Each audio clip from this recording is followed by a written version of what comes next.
Welcome back to the DeeBrief YouTube channel. I'm Chase Alfasi, and this is all you need to know for Melbourne's round 3 clash against the Gold Coast Suns.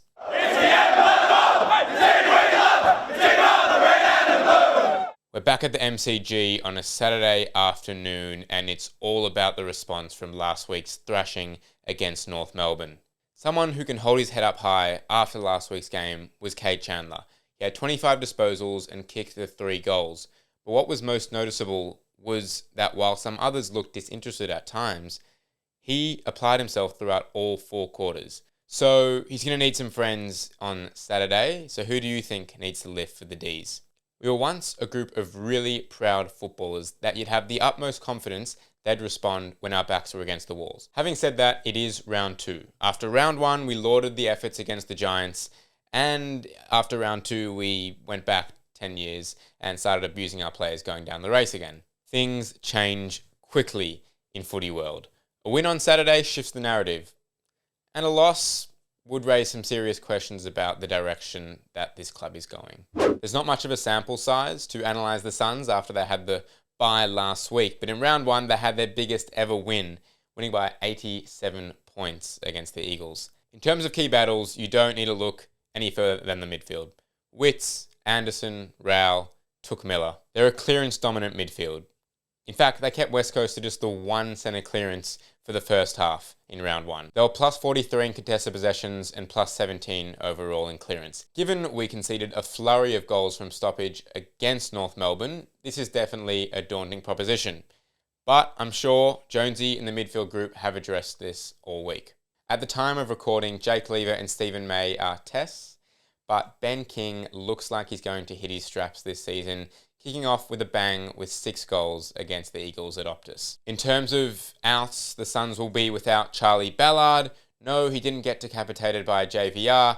Unfortunately, he did his ACL in a really innocuous incident. Unfortunately, we have a growing injury list with a number of our veterans tests for this week. As I mentioned, Jake Lever and Stephen May, but Jake Melksham is also potentially in line for a return against the Suns. Windsor will be sidelined for a couple weeks, as will Matt Jefferson, as he had surgery on a broken hand. Judd McVie is still a few weeks away from his hamstring, and this is Cozzy Pickett's last week on the sideline suspended. So Langford, Tom Fullerton and Tom Campbell were very impressive in our VFL draw against the Roos. So who do you think comes in to this side? Obviously Jefferson goes out and there's a number of out-of-form players. I'm predicting Langford, Johnson and also Woden will come into the starting 22, making way for Jefferson, Sharp and Howes. I just don't think they've shown enough in the past couple of weeks. As for who's sub, well, that will be a wait and see. I'd love to see Langford in the guts and Langdon on his favourite Shane Warne stand wing for the whole game. The history makes for a better read if you are a Dees fan, which I expect you are. All time, Melbourne are 15-3 against the Suns. We have a 12-game winning streak dating back to 2015.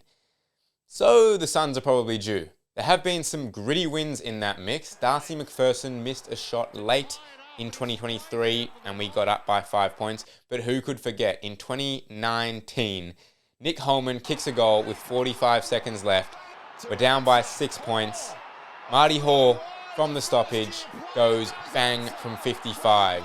And then the last play, one of the hardest to watch as a Melbourne fan. We just need a score. James Harms from 40 metres gets a scrubby kick, but just get it over the line. Tom McDonald gets rid of his opponent and just drops an uncontested mark. And then he kicks it off the ground and hits the post. And you just take it, because I think we were 1-4, 1-5 at the time. But wow, what a win. Another oddly memorable win was in 2016 when Jack Watts appeared to have kicked the winner until Bernie Vince had one job to take the kick out, and he kicks it straight to Tom Lynch.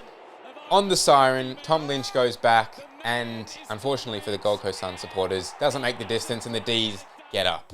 In terms of our mutuals, there's obviously Stephen May and Cade Colajasny, who we traded for pick 6, which turned out to be Ben King.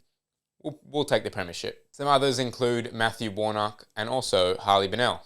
In terms of where the Dees win, I feel like I've got some convincing to do this week. But Gold Coast are 3-10 in their last 13 games playing away from home. Take that with a grain of salt, or take it to the bank.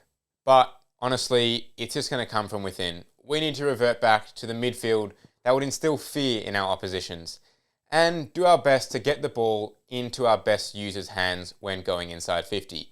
Bowie, Lindsay, Salem, even Rivers and Spargo. I just don't want to see Jack Varney blazing away and kicking it straight down Sam Collins' throat. The other thing is we just need to finish strong. We've just kicked the singular major in our past 2 final quarters, and that's just not going to cut it if we want to either chase down a lead or hold on. So, get to the G on a perfect 23-degree day. And lastly, go Dees.